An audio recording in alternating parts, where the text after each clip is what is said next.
heard a lament. "Is there anybody there?"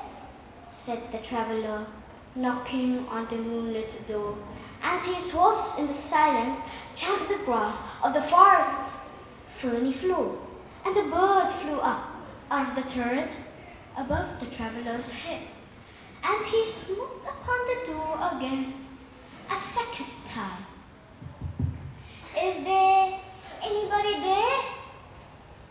he said, but no one descended to the traveler.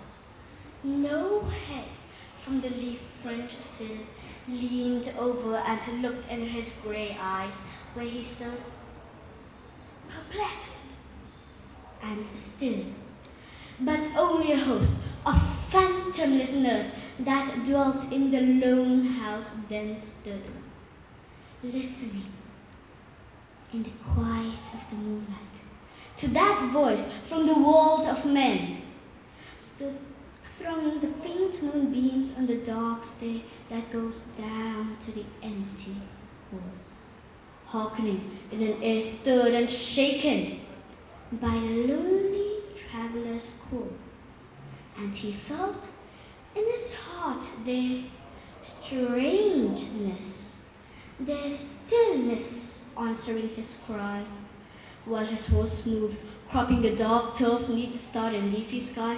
For he suddenly smote on the door even louder and lifted his head. "Tell them I came, and no one answered, that I kept my word," he said.